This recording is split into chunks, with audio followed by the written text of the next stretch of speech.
আসসালামু আলাইকুম। কেমন আছেন সবাই? আশা করছি ভালো আছেন। আজকে আমি আপনাদের সাথে আলোচনা করব বিভিন্ন স্টাইলিশ ফন্ট নিয়ে। অর্থাৎ আমরা যদি বিভিন্ন ডকুমেন্টে টাইপ করার সময় আমাদের ফন্টকে বিভিন্ন স্টাইলিশে করার প্রয়োজন হয়, যেমন রেগুলার অথবা ইটালিক বা বোল্ড এরকম অপশন থাকে এক একটা ফন্টে। কিন্তু যদি আপনি ধরেন আপনার যে ফন্টটা আপনি ইউজ করছেন এটাতে কোনো রকম কোনো অপশন আপনি দেখতে পাচ্ছেন না, অর্থাৎ এই ফন্টটা অনলি রেগুলার আছে আর কোনো ভাবে আপনার এখানে ইনস্টল করা নাই, তাহলে আপনি কিভাবে একটা ফন্টকে বিভিন্ন ওয়ে ব্যবহার করবেন সেটাই আজকে আলোচনা করব।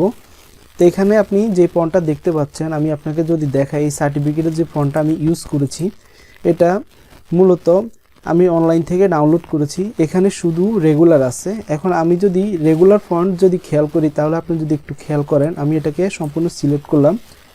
ফন্ট থেকে আমি টাইম নিউ রোমান নিলাম, এন্টার। দেখুন এই হচ্ছে আমার এখানে রেগুলার, অর্থাৎ আমি যেইভাবে রেগুলার ইউজ করে থাকি এটা হচ্ছে রোমান। এখন আমি যদি ইটালিক করি তাহলে দেখুন এটা ইটালিক হিসাবে স্টাইলিশ হয়ে গেছে।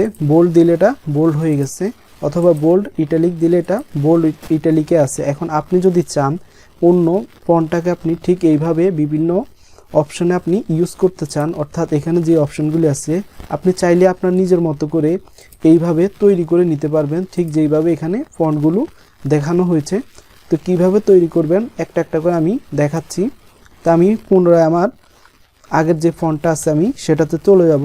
দেখুন কন্ট্রোল জেড দিলাম, আমি আমার আগের জায়গায় চলে আসলাম ফন্টটা নিয়ে। এখন আমি এই ফন্টটাকে ধরুন বোল্ড করব। তো বোল্ড করার জন্য আমি ফন্টটাকে আমি সিলেক্ট করলাম। এখন সিলেক্ট করার পর আমি এটাকে কিভাবে আরও একটু বোল্ড করব, এখানে তো আমার রেগুলার শুধু আছে কিন্তু বোল্ড করার কোনো অপশন নাই। তো এই জন্য আমি এখানে কি করব, আমার এই পাশে এই লেখাটা যে লেয়ারটা আছে আমি লেয়ার প্যানেলে চলে যাব। লেয়ার প্যানেলে যাওয়ার পর আমি মাউসের লেফটে ক্লিক দিব। লেফটে ক্লিক দেওয়ার পর এখানে ব্লাইন্ডিং অপশন আছে। তো আমি ব্লাইন্ডিং অপশনে ঢোকার পরে এখানে আপনি যদি খেয়াল করেন একবারে সবাই নিচে যেই অপশনটি আছে স্ট্রোক, আমি স্ট্রোকে ক্লিক দিলাম।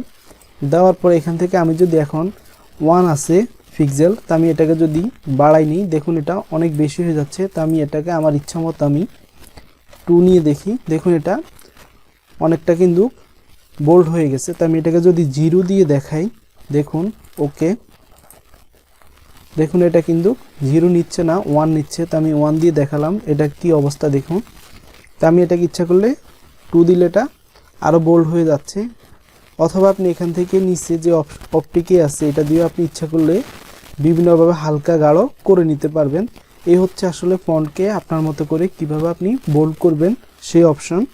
তারপরে এই ফন্টটাকে এখন আপনি যদি চান যে আমি রেগুলার করব, তাহলে আপনি কিভাবে রেগুলার করবেন সেটাই দেখাচ্ছি। এখান থেকে আমি উপরে যে মুভ টুলটি আছে, আমি ফন্টের লেয়ার তো আমার সিলেক্ট আছে, তো আমি যদি মুভ টুলে সিলেক্ট করি তাহলে দেখুন এই লেখাটা সম্পূর্ণ এখন সিলেক্ট আছে। সিলেক্ট থাকা অবস্থায় এখন আমি এটাকে যদি মাউস ড্র্যাগ করে সিলেকশন ধরে টান দেই, দেখুন এটা বড় ছোট হচ্ছে, কিন্তু আপনি ইচ্ছা করলে আপনার যেইভাবে রেগুলার করতে হয় আপনি করতে পারবেন না। তো এটাকে আপনি রেগুলার করার জন্য আমি যদি কিবোর্ডে সংক্ষেপে যদি মুভ টুল সিলেক্ট করলাম, কন্ট্রোল শিফট চাপ দিয়ে ধরে এটাকে আমি যদি এখন টান দিই, দেখুন এটা কিন্তু ইটালিক হয়ে যাচ্ছে। অর্থাৎ আমি এটাকে রেগুলার করার জন্য দেখুন কিভাবে করছি, এটা কিন্তু এখন এন্টার রেগুলার ফন্ট হয়ে গেছে।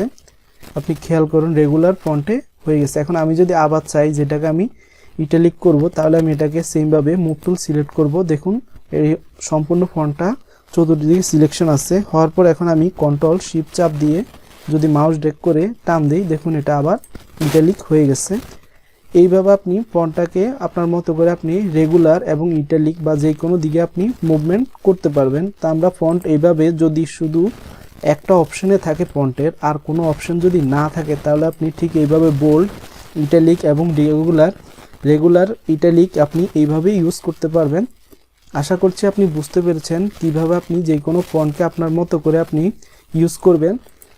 তো এখানে আপনি যদি খেয়াল করেন এই ফন্টটা শুধু রেগুলার আছে, কিন্তু আমি এটাকে সুন্দরভাবে সবগুলি ফন্ট আমি আমার মতো করে আমি ইটালিকে এবং বোল্ডে ব্যবহার করেছি। ঠিক এইভাবে আমি ইউজ করে এই সম্পূর্ণ পেজটাকে আমি গুছিয়েছি আপনাদেরকে বোঝানোর জন্য যে যদি একই ফন্ট বিভিন্ন স্টাইলিজে না থাকে তাহলে আপনি ঠিক এইভাবে আপনার মতো করে আপনি স্টাইলিশ তৈরি করে নিতে পারবেন। তো আশা করছি বুঝতে পেরেছেন। আর বুঝতে যদি কোনো সমস্যা হয় তাহলে নিচে অবশ্যই কমেন্ট করে জানাবেন।